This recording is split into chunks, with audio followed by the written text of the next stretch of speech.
أقرب إليه منكم ولكن لا تبصرون فلولا إن كنتم غير مدينين ترجعونها إن كنتم صادقين আল্লাহ বলেন নাফরমান বান্দার কণ্ঠনালীতে হুলকুম মানে কণ্ঠনালী, রূহটা যখন আইসা আটকায়া যাবে, আত্মীয় স্বজন চারদিকে তখন দেখতে থাকবে, আমি আল্লাহ তখন সামনেই থাকব। আল্লাহ তখন বলেন, বান্দা এতদিন যাবৎ তারা আমার নাফরমানি আর অহংকার করে আমার অবাধ্যতা করে জমিনে বড়াই করেছিলে, তোমরা যারা ভেবেছো কবর হবে না, মৃত্যু হবে না, আখিরাত হবে না, আজকে আমি আল্লাহ সামনে আছি, তোমরাও আছো। তোমাদের ক্ষমতা থাকলে আমি ফয়সালা দিলাম, আমি এখন এর নিয়ে যাব মৃত্যুর দিকে, কবরের দিকে।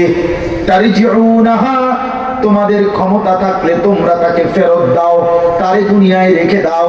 তোমার আব্বার রূহ তুমি রেখে দাও, তোমার দাদার রূহ তুমি রেখে দাও, দাও।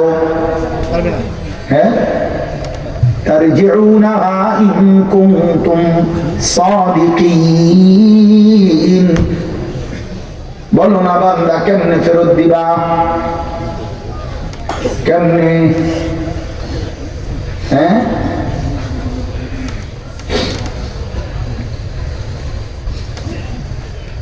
চলো ভাই বাবা, আখিরাত হবে না, আখিরাত।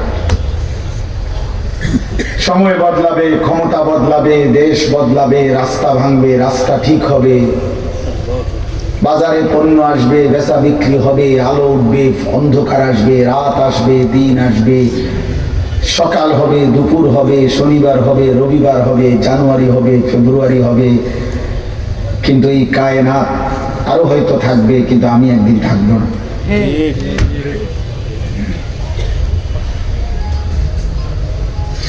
আমি আর তুমি একদিন থাকবো না বাপ। আমার মৃত্যুর পরে, আপনার মৃত্যুর পরে পৃথিবী অনেক কিছু হলেও আমার কি? আমার মৃত্যুর পরে পৃথিবীর সব মানুষ যদি মঙ্গল গ্রহেও চলে যায়, আমার কি? হ্যাঁ, দুনিয়া উন্নতি হইয়া যদি সবাই চাঁদের দেশেও ঘরবাড়ি করে, আমার কি? আমি তো নাই, আমি তো নাই। আখিরাত ভুললে জীবনের অর্থ থাকে না বাপ। আমার এই ছোট্ট বুঝ, এটা আমি কম বুঝি, অল্প বুঝি, তাকে আমি এটা বুঝছি যে আমার আখিরাতের জীবন, আখিরাতের জন্যই বেঁচে থাকা, আখিরাতের জন্যই হায়াত পার করা।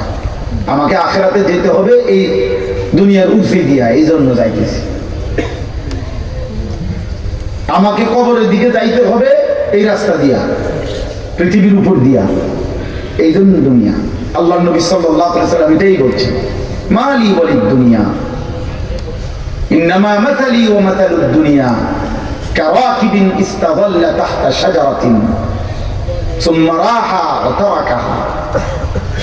নবী সাল্লাল্লাহু আলাইহি ওয়াসাল্লাম বলেন, আমার সাথে দুনিয়ার কিসের সম্পর্ক? আমার সাথে দুনিয়ার সম্পর্ক হলো ওই মুসাফিরের মতো যে অনেক দূরে কোথাও সফরে রওনা দিছে। নবী বলেন, পথিমধ্যে প্রচন্ড